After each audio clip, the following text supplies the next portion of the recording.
very much, Ewan. As Ewan has indicated, we're going to be very brutal in time, so I'm going to skip over quickly my presentation. And I just want to go over some of the, as I indicated, some of the challenges and issues and opportunities facing Prince Edward Island in the future. Just a little bit of way of background. Our GDP growth is probably lagged the other provinces of Canada slightly. However, in the 09 year, we did not go into negative GDP growth like most other provinces. The employment has stayed relatively steady between 68,000 and 72,000. So we really haven't seen anything in the way of substantial growth, which is not sometimes not a bad thing. Some of the issues that are facing the province, I'll go over them. First of all, the federal transfers to Prince Edward Island, we did see for the period 05 to 09 relatively healthy transfers. Then it's flatlined over the last couple of years, and I expect it will flatline over the next 2 or 3 years, which will present real challenges to the province as it attempts to offer services and balance books at the same time. On the debt situation, we have the federal government has gone over the 6 years ago, did have a relatively healthy surplus of $13–14 billion. And the last 2 years, year just finished in 2 weeks' time, and the next fiscal year we see fairly significant deficits of $49 billion, which are the two largest in the history of the country. And again, that's going to present challenges not only to the federal government, but also to the provincial governments as they compete as to who offer services. On the provincial debt, again, if you look back 4 or 5 years ago, you see a situation where we did have very small surpluses, and that again over the last 5 years has morphed into a situation where we have a deficit of approximately $85 million this year, and that will probably increase next year, although the provincial budget has not been released. And again, that will present significant challenges to the province. And we're talking about realities here. The government in offering services basically really has only 4 choices. They can cut programs, they can raise taxes, they can freeze all spending with the hopes that you grow out of the situation, or you can implement a combination of the 3 above items.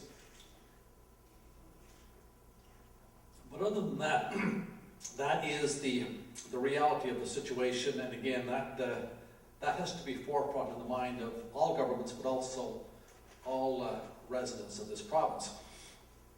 One figure that I do want to present to you, and this is what I consider to be the elephant of the room, and that is the very substantial increase in our healthcare costs in this province. And this mirrors what's going on in every other province in Canada. It's nothing unique about Prince Edward Island. We've gone from a figure of $343 million back 5 years ago, and that will soon eclipse $500 million. And I can make the statement that those trends are probably in the long term not sustainable. Some of the issues, and I know my slide, it's maybe difficult for everyone to read it, but I will go over it.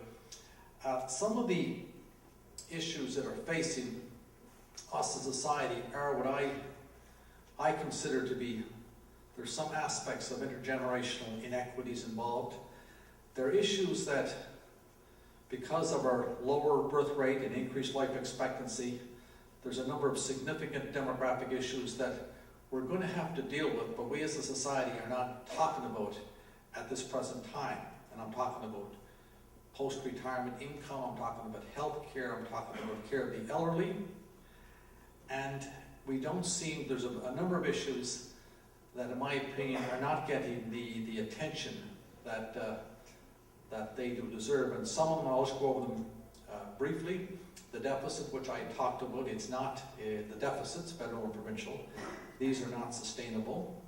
The pension crisis, statistics indicate that only about a third of Canadians, and by implication a third of Prince Edward Islanders, are saving enough for their retirement income.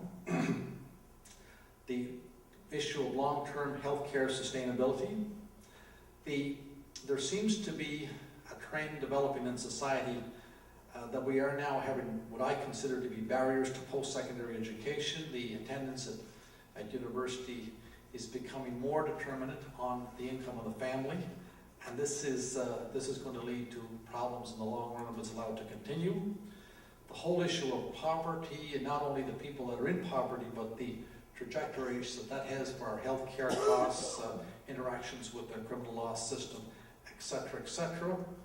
Literacy, again, is an issue that gets very little attention in the whole public discourse, but statistics indicate that approximately 40% of Prince Edward Islanders, and I should say 40% of all Canadians, do not have the basic literacy or numeracy skills to compete in today's knowledge economy, which creates real problems if someone loses their job and has to get another job or is unemployed trying to find a job.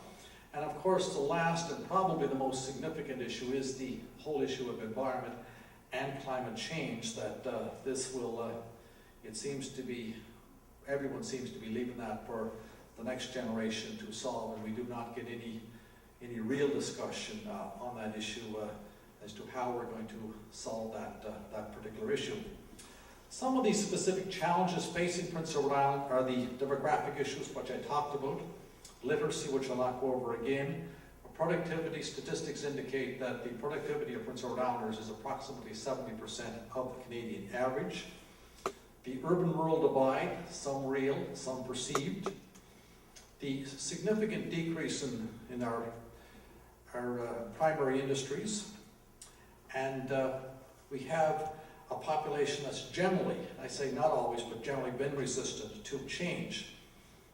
Some of the opportunities, in my opinion, that the province has is we're very fortunate, very strong educational institutions, both Holland College, the University of Prince Edward Island.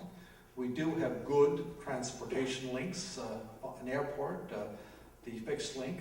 There is close collaboration between all levels of government, our institutions, and the private sector. Several, but not all, of our traditional industries remain stable. We are seeing the growth of some emerging industries, such as biotechnology, such as aerospace, and the increase of the number of new Canadians moving to the province, although I believe, my own opinion is that this is an opportunity that's slowly being lost. And we do have, and we're very fortunate to have, in this province, a very strong arts and culture community, which is important. So, in conclusion, the solution, in my opinion, it has to be island-owned. It has to be island-led. It will require change. And I'll leave you, when I conclude, with a quote from John Fitzgerald Kennedy, and that is, "Change is the law of life, and those who look only to the past and present are sure to miss the future." Thank you very much.